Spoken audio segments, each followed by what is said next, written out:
আমি প্রথমে কালকের ব্যাপারটা একটু ক্লিয়ার করতে চাই সবাইকে একটু, কারণ আপনাদের মধ্যে অনেকেই নিউজ করছে আমাকে নিয়ে। আসলে আমি কিন্তু এই মিটিংয়ে বসা ছিলাম আমি, আর তানভীর সাহেবকে আমি কোনোদিন সামনাসামনি দেখি নেই, ওনার সাথে কোনোদিন আমার কিন্তু কোনো ব্যাপার কোনো আলোচনা হয়নি ক্লাব বা অন্য কোনো ব্যাপারে। আমার এই দীর্ঘ স্পোর্টসের জীবনে আমি তার সাথে কোনোদিন কথা বলি নাই, তার সাথে আমার দেখা হয়নি। টেলিভিশনে তাকে সেগুলো দেখছি, এখনও দেখলাম। তো সে বলছে আমি নাকি রুমের ভিতরে ছিলাম, এটা তার বলার দরকার ছিল না। আমি তো জাজের সামনে বসেছিলাম, বিচারপতি ওনার সামনে বসে আমরা গল্প করতেছিলাম। তখনই ওনার রিপ্রেজেন্টেটিভ একজন আসলো, মিস্টার আমজাদ, তার এক ভাই, তারা এসে বললো তাকে নাকি এখান থেকে উঠাই নিয়ে গেছে, এবং কন্টিনিউ সে কিন্তু টেলিফোনে কথা বলতেছিল।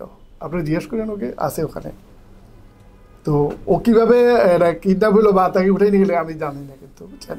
জাস্ট আমি এটা তো এটা বলার জন্য যে কালকে যে নিউজটা করছে আমি খুব হার্ড হয়েছি এটা কেন, আমি তো এখানে ইনভলভ না, আর আমি এই ক্লাবগুলির মালিকও না। আমাকে জাস্ট ইনিশিয়ালি দেখাশোনা করার দায়িত্ব দিছে, আমি দায়িত্ব পালন করার জন্য আমাকে কি বোর্ড থেকে বলা হয়েছে যে যেহেতু আপনার 4 ক্লাবের সাথে আপনার আমরা প্যাট্রন ইউজ করছে, ওনাকে আমাকে আসার জন্য বলছে। এটাই কিন্তু আমার ইনভলভমেন্ট ছিল, অন্য কিছু না। আচ্ছা, আজকে শুনানি ডিটেলস শুনানি হয়েছে আজকের ব্যাপারটা, কিন্তু কোনো সিদ্ধান্ত দেয় নাই উনি। আমি মানে যেটা আপনাদের বলতে চাই, উনি যে কাগজপত্রগুলি আমাদের কাছে চাচ্ছে, বিশেষ করে আমাদের কাছে তানভীরের কাছে, সেই কাগজপত্রগুলি যেমন ব্যাংক অ্যাকাউন্টের ডিটেলস লাগবে, কীভাবে কার থেকে আসলো।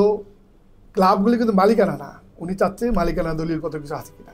এই ক্লাবগুলি কিন্তু মালিকানা, ম্যাক্সিমাম মালিকানা না। কিন্তু আপনার যারা এটা মহল্লা একটা ক্লাব হয়ে যায়, লাইকে উদয় হাসান ক্লাবের কথা বলি আমি, এটা নাজমুল হাসান পাপন ছিল এটা প্রেসিডেন্ট, এটা ইকবাল রোডে একটা ক্লাব, কিন্তু এটা কিন্তু মালিকানা না। এই ধরনের তো যে 4টা ক্লাব, এটা কিন্তু মালিকানা না। একটা কমিটি আছে, কমিটি রান করে একটা পর একটা।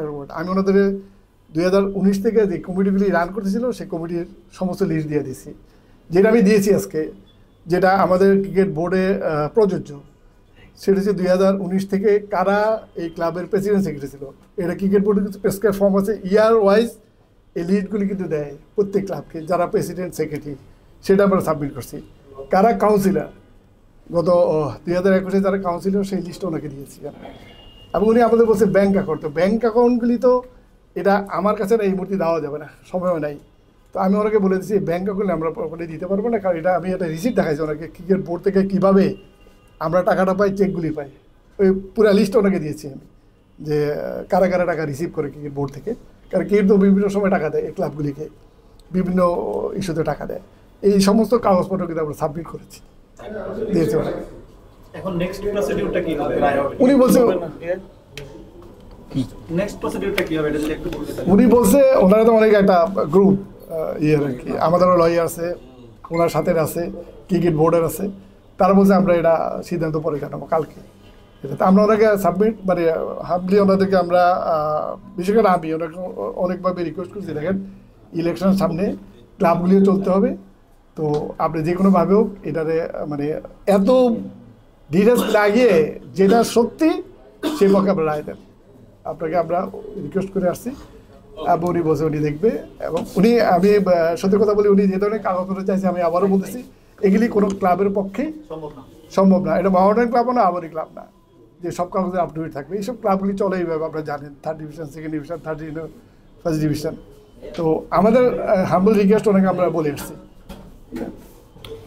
ভাই আরেকটা বিষয়, কালকের যে ঘটনাটা ঘটছে, আমরা সিসিটিভির ফুটেজ দেখেছি, আসলে কয়েকজন ছেলে আসে ওনাকে নিয়ে যাচ্ছিল, এই ঘটনাটা আপনি কতটুকু জানেন বা কি হয়েছে সর্বশেষ? আমি জাস্ট আপনাদের একটা জিনিস বলি, সেটা হচ্ছে তানভীর সাহেব ওনার 4টি ক্লাবই কিন্তু বিক্রি করে দিয়েছে, এবং যারা কিনেছে তার 2জনও এখানে আছে, কিন্তু তার রিপ্রেজেন্টেটিভ হিসেবে এখানে আসছে। আপনারা ওনাদেরকে জিজ্ঞেস করেন, তানভীর তো 4টা ক্লাবে সে বিক্রি করে ফেলছে, যারা কিনছে আমি আবার ওরা এখানে আছে, কিন্তু বুঝছেন, আপনার ওদের কাছে বলতেই হবে।